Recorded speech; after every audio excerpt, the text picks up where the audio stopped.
Matendo ya Mitume sura ya kwanza mstari mmoja tu wa 8. Lenatus, kama utakuwa tayari ushike maiki. Bwana Yesu asifiwe.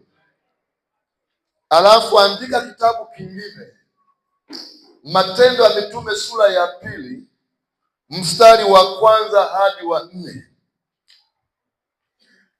Nitaenda taratibu kwa sababu ni mwalimu, univumilie. Bwana Yesu asifiwe. Na tunawaomba mjiandae kuja chuo cha Biblia. Nilianza kufundisha chuo cha Biblia toka mwaka 2005 na tunataka kwenye kanisa hili la Pentecostal Mission katika sehemu hii ya Temeke, ambapo kuna Mkuranga, Kigamboni, kuna Ilala na mikoa ya Lindi na Mtwara na Zanzibar, basi tuwe na nguvu itakayotusaidia kuvuna roho za watu. Jina la Bwana libarikiwe.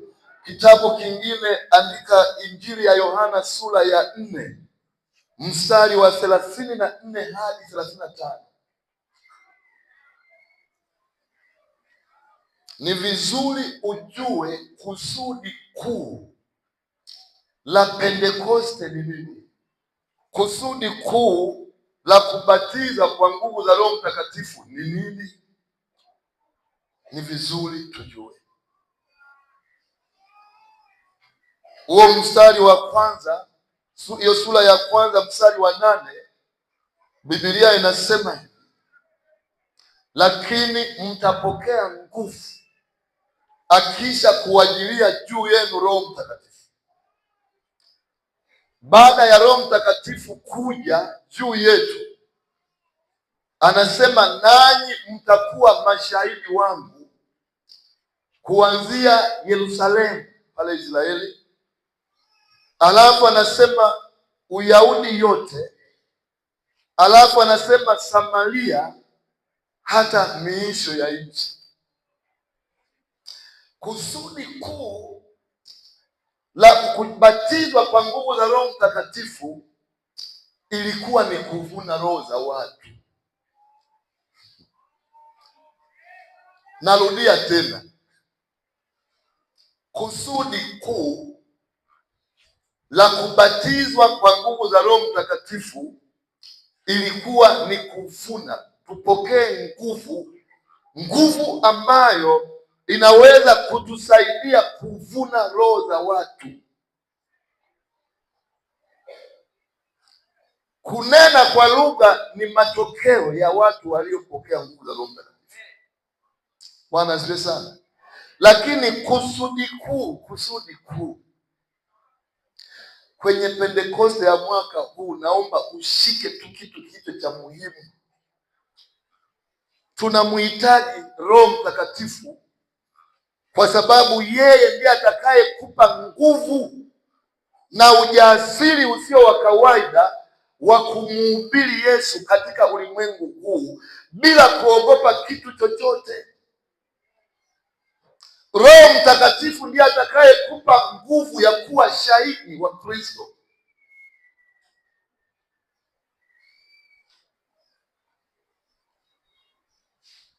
Huyu mchungaji wetu, askofu wa sehemu wa jimbo makamu, hawa ndio wa Pentekoste wa zamani. Bwana Yesu asifiwe. Kwa hiyo kwa sababu wapo hapo akina Mzinyangi, wanaweza wakakuhakikishia kwamba kweli tunahitaji Roho Mtakatifu.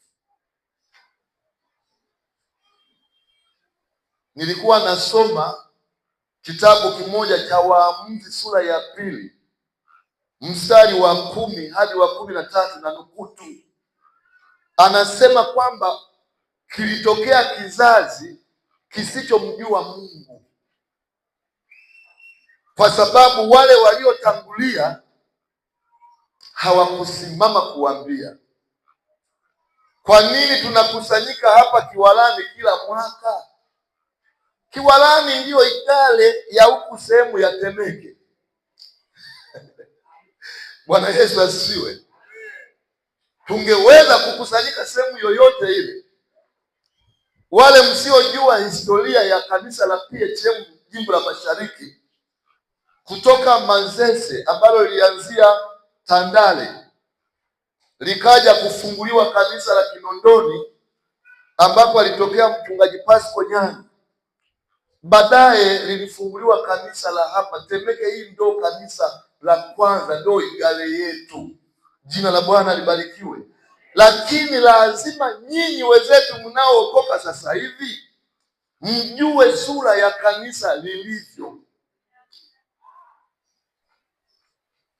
Usiridhike tu kunena kwa lugha, ni matokeo, lakini kusudi kuu la kubatizwa kwa nguvu za Roho Mtakatifu ni kuihubiri injili ya Yesu Kristo, ni kwenda kupanda makanisa sehemu ambazo hakuna makanisa, hatujafika bado.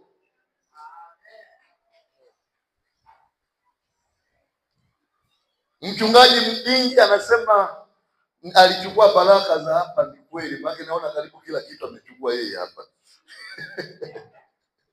na kwenye sehemu yetu naona yeye ni mtume mkuu kwa sababu amefungua matawi sehemu nyingi. Bwana Yesu asifiwe. Mwambie jirani yako, kusudi kuu la ubatizo wa Roho Mtakatifu ni kuvuna roho za watu. Mwambie tena, kama tu utabatizwa ukanena kwa lugha na kugalagala hapa chini, wewe ongea naye hapo kujirani yako, alafu baada ya kugalagala ukaishia hapa hapa, unaogopa kwenda kushuhudia, ni sawasawa na hakuna. Bwana Yesu asifiwe. Ni sawasawa na hakuna. Lazima tujue kusudi la Pentekoste ni nini. Mimi niliona kwenye maono, nikaandika kwenye diary yangu. Yesu akasema, nataka nyinyi wachungaji mniandalie watu kwa ajili ya kuvuna roho za watu. Kitu cha kwanza, wawe wameokoka. Kitu cha pili, wabatizwe kwa nguvu za Roho Mtakatifu. Jambo la tatu, waandaliwe kwenye chuo cha Biblia, alafu waende kuvuna roho za watu. Bwana Yesu asifiwe. Wangapi wako tayari kwamba niko tayari kwenda kuvuna, kuhubiri sehemu zile ambazo bado hazijafikiwa? Hebu wengine wanasema hawako tayari. Basi mchana wa leo tutakapoanza kuomba, hii nguvu yenyewe haitakuacha utulie. Jina la Bwana libarikiwe. Haitakuacha unyamaze. Huu ni moto wa nguvu za Roho Mtakatifu ambao utakuwezesha kuto kutulia, ambao utakuwezesha kuona mateso walio nayo wale watu ambao hawajaokolewa, ambao utakuonyesha wachawi waliofungwa, ambao wakiokolewa wanaweza kuwa wachungaji, wanaweza kuwa wahubiri wakubwa, wanaweza kuwa wamama wachungaji, wanaweza kuwa waimbaji wa nyimbo za Injili. Moto wa nguvu za Roho Mtakatifu utakaposhuka juu yako, hutatulia sehemu moja. Jina la Bwana libarikiwe. Kwa hiyo ndio kusudi kuu la Roho Mtakatifu, kubatizwa kwa moto wa nguvu za Roho Mtakatifu. Hebu nisomee hiyo Injili ya Yohana sura ya 4 mstari wa 34 hadi 35. Injili ya Yohana sura ya 4 mstari wa 34. Inasema kwamba, nasoma kama ilivyoandikwa. Yesu akamwambia, chakula changu ndicho hiki, niatende mapenzi yake aliyenipeleka, nikaimalize kazi yake. Hamsemi ninyi bado miezi 4 ipo. Kumbuka, chakula anachokisisitiza Yesu ilikuwa ni kuvuna roho za watu, kuhubiri Injili. Sijui wangapi wananielewa. Ilikuwa, yani narudia tena, usijazwe Roho Mtakatifu kagalagala hapa ikaishia hapa mpaka mwakani tena. Tutakuwa tunatwanga maji kwenye hili. Ukijazwa nguvu za Roho Mtakatifu, tunataka kuona matokeo. Yesu anasema chakula changu ni kuyafanya mapenzi ya Mungu. Kuhubiri Injili ni kitu cha kwanza alichokisisitiza Yesu.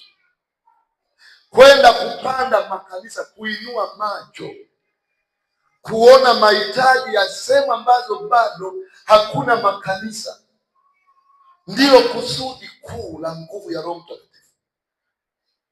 Mstari wa 35 hamsini ninyi bado miezi minne, ndipo yaja mavuno.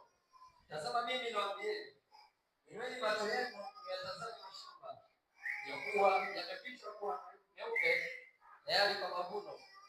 Naye avunaye hupokea mshahara na kukusanya matunda kwa uzima wa milele, ili yeye apandaye na yeye avunaye wapate kufurahi pamoja. Mstari wa 17. Nataka tu mstari mmoja tu wa 35 ishie hapo. Amen. Narudia mstari wa 35. Hamsini ninyi bado miezi minne, ndipo yaja mavuno. Tazama mimi nawaambieni, inueni macho yenu myatazame mashamba, ya kuwa yamekwisha kuwa meupe tayari kwa mavuno. Amen. Bwana Yesu asifiwe. Kwa hiyo Yesu Kristo alimtuma Roho wake Mtakatifu ili aje akae pamoja na sisi, atupe nguvu isiyo ya kawaida, atupe uwezesho usio wa kawaida. Ndiyo maana umemwona yule mama ni mtu mzima sana, lakini ni mchungaji. Bwana asifiwe sana. Nilikuwa pia na vijana wa chuo cha uhasibu, nilimshuhudia dada mmoja mdogo kabisa, yuko mwaka wa kwanza, anahubiri pale kwa ziari bila kuogopa mtu yoyote. Alafu wakaniita vijana fulani, mchungaji, wanaonifahamu, huyu msichana wanavuta bangi nini? Nikasema hawa wamejaa Roho Mtakatifu. Bwana asifiwe sana. Yeye akafikiri wanavuta bangi. Ni msichana mdogo, yuko mwaka wa kwanza pale TIA, lakini anahubiri bila kuona aibu yoyote. Sio kama wasichana wengi wa leo, unaona aibu hata kumwambia mtu nimeokoka.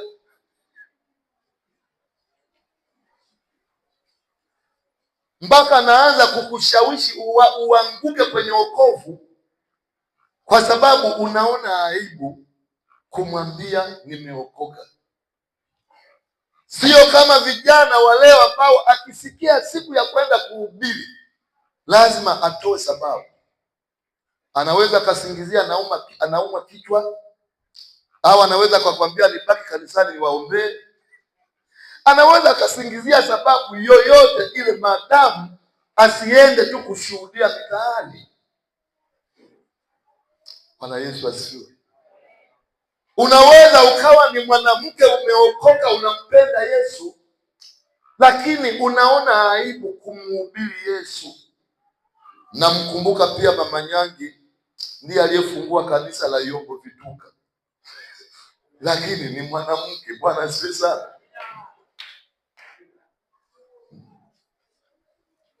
Na wakumbuka pia watu wengi ambao wako hapa ambao wanafanya hii kazi ya Mungu.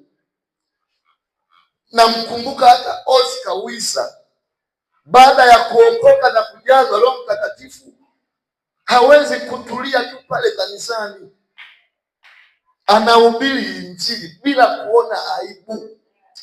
Hebu sema sitaionea haya Injili. Maana Injili ni uwezo wa Mungu uletao wokovu. Kama tutaona aibu kuhubiri, kanisa halitakuwa wala kuongezeka. Mimi nimesoma miaka 4 masters ya ukuaji tu wa kanisa. Kama watu hatutajazwa Roho Mtakatifu alafu tukachukua hatua kwenda kuhubiri, kila mwaka tutakuwa tunakutanika hapa, unanena kwa lugha, kutoka hapo unaenda kulala.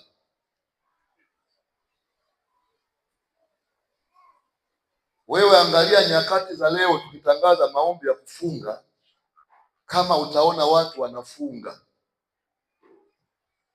Ni kwa sababu watu wengi hawajui umuhimu wa hii nguvu. Hebu niseme kidogo kuhusu kumtambua Roho Mtakatifu.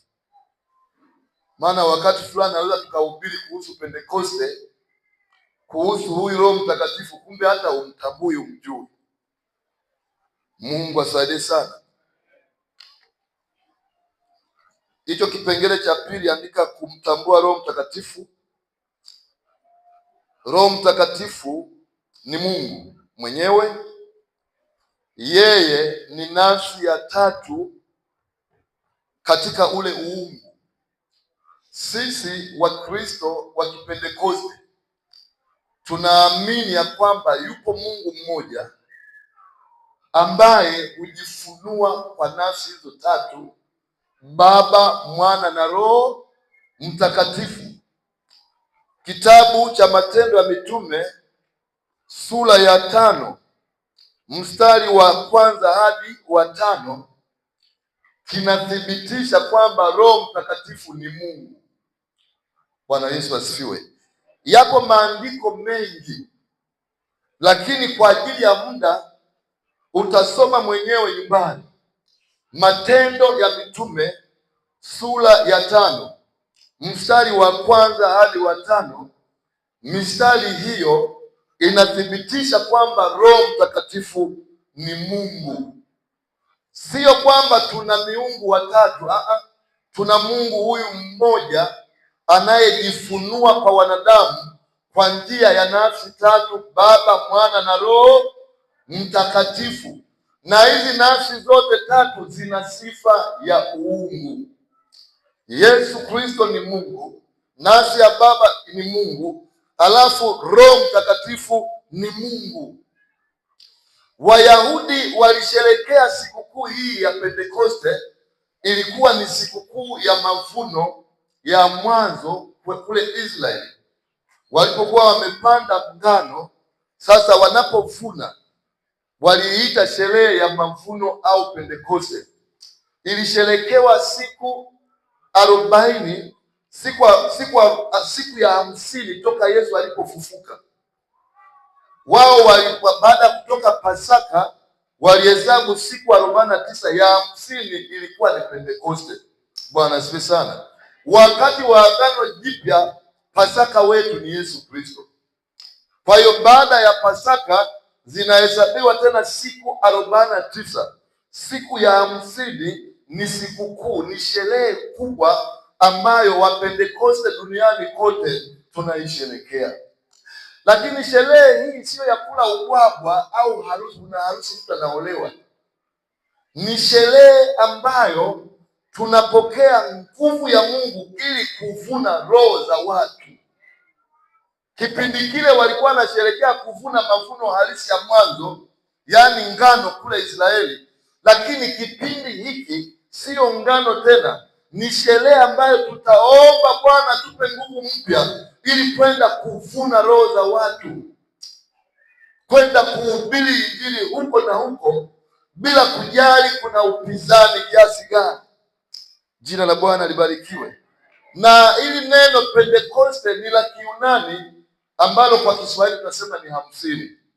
Siku ya Pentekoste ambayo ni Matendo 2:1 hadi 4, walikaa sehemu moja kama hivi.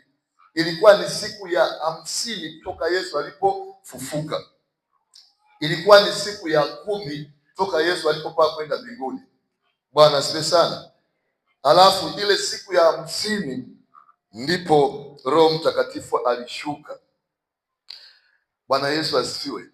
Kwa hiyo Roho Mtakatifu sio kitu au sio jiwe au sio chuma, ni nafsi hai inayotenda kazi, inayofanya kazi ndani ya kanisa. Huwa anasema, Bwana asifiwe sana. Tunaposema Roho Mtakatifu ni nafsi, huwa anasema. Hata unapoona sasa hivi watu wengi wanakuwa wazembe kwenda kuhubiri, ni kwa sababu ya kupoa kiroho. Wala tusidanganyane, ni kwa sababu ya kupoa kiroho. Lakini Roho Mtakatifu anapopewa nafasi ndani ya kanisa, watu hawawezi kutulia sehemu moja. Kwenye Matendo ya Mitume sura ya 13 mstari wa kwanza hadi wa pili, Biblia inasema walipokuwa wanamfanyia Mungu ibada kwa kuomba na kufunga, Roho Mtakatifu alisema, Bwana asifiwe sana, alisema na ile kanisa la kwanza kwamba Barnaba na Paulo wanatakiwa watoke pale Yerusalemu ili waende kupanda makanisa Ulaya. Bwana Yesu asifiwe. Mimi niwashuhudie mchungaji, kuna msichana mmoja ameokoka pale chuo kikuu Mlimani. Mungu amemwambia aende kuhubiri Marekani. Aliponambia nikasema sawa. Bwana asifiwe sana. Nikamwambia sawa, maliza kwanza chuo kikuu Mlimani hapo, hiyo miaka yako degree ya elimu, alafu tutashukuru Mungu, mimi nitakufundisha, alafu utaenda kule ambako Mungu anasema uende. Bwana asifiwe sana. Kuna siku alipojazwa Roho Mtakatifu aliomba masaa 4, wakafikiri amerukwa na akili, kumbe ilikuwa ni ile nguvu ya Roho Mtakatifu. Na pale chuo kikuu Mlimani anashuhudia, Bwana asifiwe sana, anashuhudia naombea watu, ni msichana kama wewe, lakini aliyejazwa nguvu za Roho Mtakatifu. Bwana Yesu asifiwe. Natamani kanisa letu likue kwa kasi kubwa, lakini ili liweze kukua kwa kasi kubwa tunahitaji watu waliojaa nguvu za Roho Mtakatifu. Hebu moja nisomee kitabu cha Yeremia 20 mstari wa 9.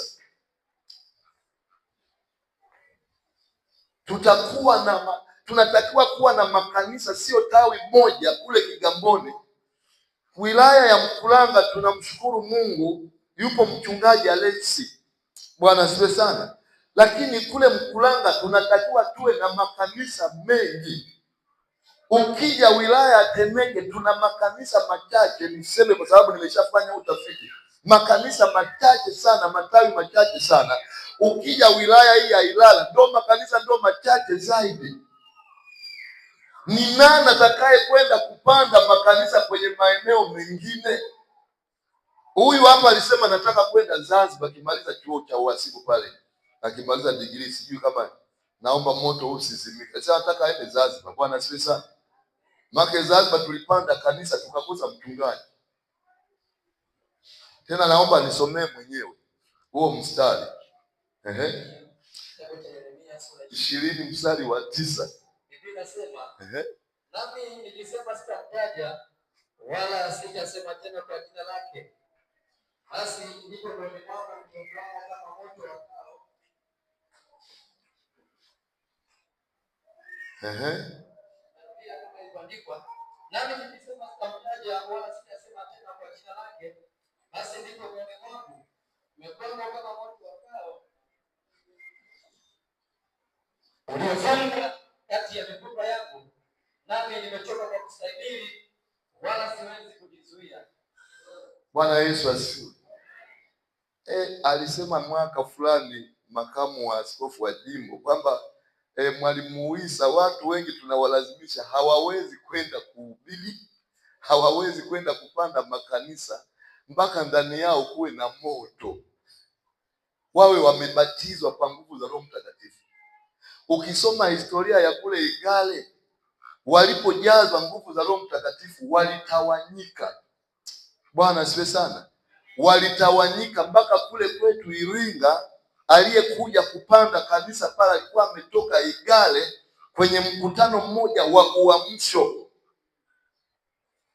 Baada ya kujazwa Roho Mtakatifu ndo akatoka kule Igale huko Mbeya akaja kupanda kanisa Iringa mjini. Aliyepanda kanisa la Igale kule Mbeya alitoka Marekani, missionary Paul Dea. Walipokuwa na mkutano kama huu wa Pentekoste, alipobatizwa nguvu za Roho Mtakatifu, hawakukaa pale Marekani, alitoka kule Amerika akaja huko Afrika, kipindi cha Tanzania inaitwa Tanganyika, akaja kupanda kanisa la Pentecoste Holiness Mission. Kipindi kile ilikuwa inaitwa PHA. Jina la Bwana libarikiwe. Mahubiri yao ilikuwa kitu cha kwanza, lazima kila muumini ajaze Roho Mtakatifu. Alafu jambo la pili, huyu muumini aliyejazwa Roho Mtakatifu basi afundishwe. Jambo la tatu, aende kuhubiri, asikae tu kanisani. Mungu asaidie sana. Aende kuhubiri, aende kupanda makanisa. Mchungaji amesema kwenye jimbo, kwenye sehemu yetu tuna bahati. Ni kweli, hata mimi niliteuliwa kuwa katibu wa umisheni kitaifa. Bwana asifiwe sana. Kwa hiyo watakuwa wanatuangalia kule kwa katibu wa umisheni kitaifa, wamepanda makanisa mangapi, na nimeona wengi wanang'ang'ania kukaa miaka na miaka. Unataka kukaa Kiwalani hapa miaka na miaka. Tunaomba na wewe uondoke, nenda kupanda makanisa kama alivyotoka hapa mchungaji Mbingi. Bwana Yesu asifiwe. Pale kwa mchungaji Mbingi, Mwaitukwa na nani siwe, na wenyewe wafukuzwe wakapande makanisa sehemu nyingine.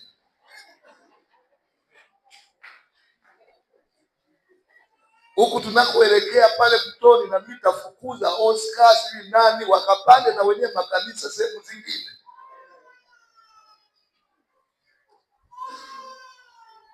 Bwana asifiwe sana.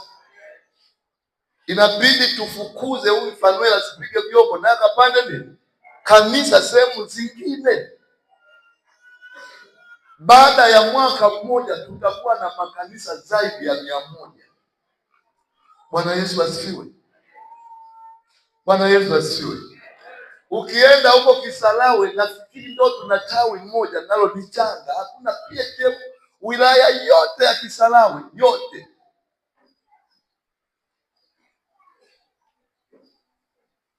Sasa huwezi kwenda mpaka uinue macho. Bwana asifiwe sana.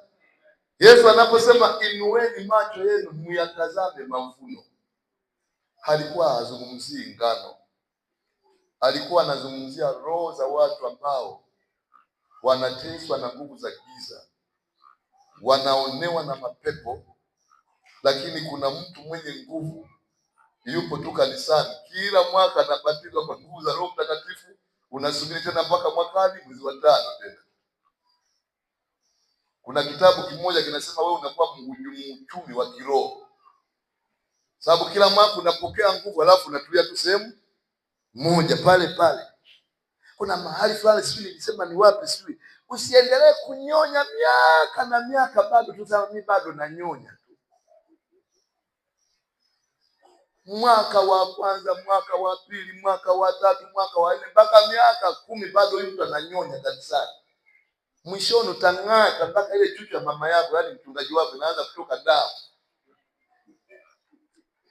Utoke uende kuhubiri Injili. Bwana Yesu asifiwe. Mmeona makanisa yale ambayo yamefunguliwa huko Lindi na Mtwara, ni watu ambao mmoja alituma kwenye rafiki kwenye grupu la jimbo, tulifungua tawi moja, wanasali kwenye mti mmoja wa mninga. Nilienda kuhubiri hivyo hivyo. Bwana asifiwe sana. Kuna kanisa lingine hajaja yule mchungaji, tulihubiri kwenye Mwembe, liko hapo Magole hapo Kisevula, alafu kwa huku mbele. Yule mchungaji hajaja hapa, lakini naye ana washirika sasa hivi 30. Alitaka kuja kukaa pale Mtoni, nikasema kule mliko Magole lipandwe kanisa. Anasema hatuna kiwanja, nikasema mtaabudu popote. Akasema tutasali wapi? Nikasema kwani nyie mnakaa wapi? Akasema tumepanga tu, alafu sehemu ile tulipopanga kuna Mwembe. Nikasema tunaanzia kwenye Mwembe pale pale. Tulihubiri kwenye ule Mwembe, watu waliokoka, nilikemea mapepo pale kwenye Mwembe. Nikamwachia yule mchungaji, ni kijana na anaendelea sasa hivi wako 30. Bwana asifiwe sana. Kwa hiyo mimi sikubaliani kwamba tuwe tunaombewa tu kila mwaka, tunanena kwa lugha, tunagalagala, halafu mama hakuna naye sema atoke pale kwa mchungaji Kitwika akapande kanisa lingine. Bwana Yesu asifiwe. Mimi huwa nasema pote ya mbali, afadhali mbakie wachache kanisani, lakini kuna watu wamekwenda sehemu zingine kwa ajili ya kazi ya Bwana. Maana wengi wanafikiri labda tukirundikana pale kanisani wengi ndio utukufu kwa Bwana. Ukisoma Matendo ya Mitume sura ya 8 mstari wa 4 na kuendelea, walipokuwa wameokoka alafu wamejazwa Roho Mtakatifu, kwenye sura ya 4, kwenye sura ya 2 wamejazwa Roho Mtakatifu, kule mbele walijisahau, wakawa wamerundikana sehemu moja, zikawa zinakusanywa sadaka, zaka. Kwa hiyo zikaanza kuwaletea matatizo, wakaanza mpaka kugombana, kwa sababu walikuwa wamerundikana tu sehemu moja. Na ili utume uendelee, ili makanisa yapandwe, ilibidi Mungu aruhusu fujo itokee pale Yerusalemu. Mungu asaidie sana. Nakumbuka zilishawahi kutokea fujo kanisa mama pale Manzese, tukasambaratika, tukajikuta huyu ameenda huko, huyu huko. Ndio kupandwa kwa makanisa kipindi kile, likapandwa kanisa Bunju, likapandwa kanisa wapi, likapandwa kanisa wapi. Lakini ni kwa sababu Mungu alitaka kanisa la PHM litawanyike kwenye maeneo mengine. Jina la Bwana libarikiwe.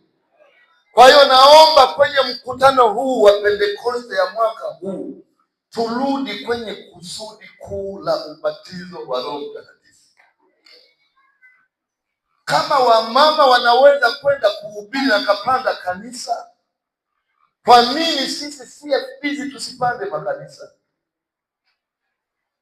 Kama wabibi hawa wanaweza kuchunga kanisa, kwa nini sisi vijana tusichunge makanisa?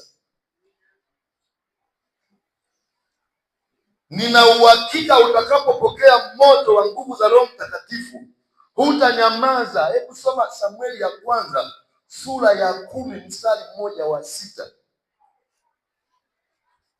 Kuna mwimbaji mmoja alisema, siwezi kutulia, siwezi kunyamaza, kwa sababu Bwana amefanya, kuna kitu Mungu amefanya katika maisha yangu.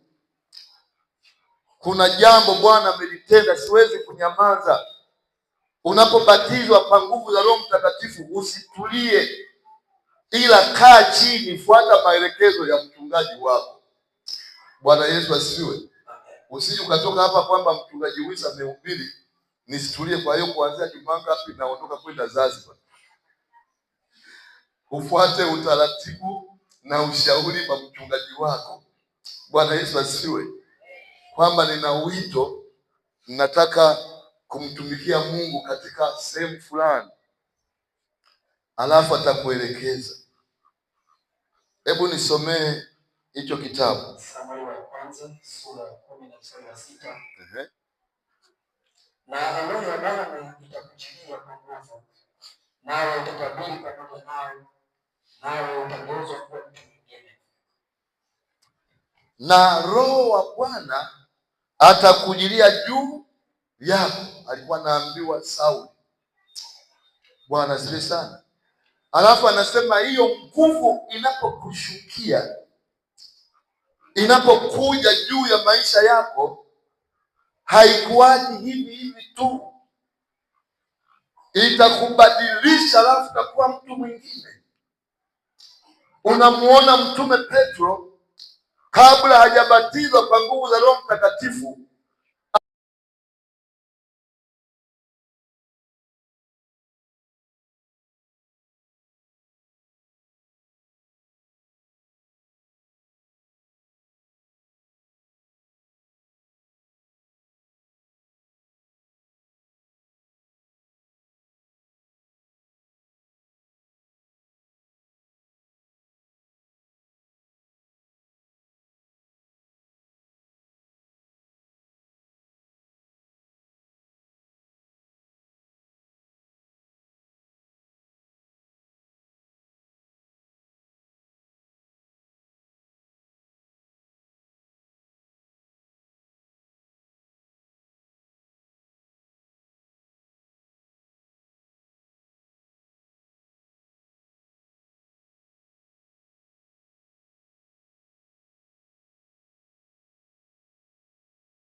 Yaani ninapo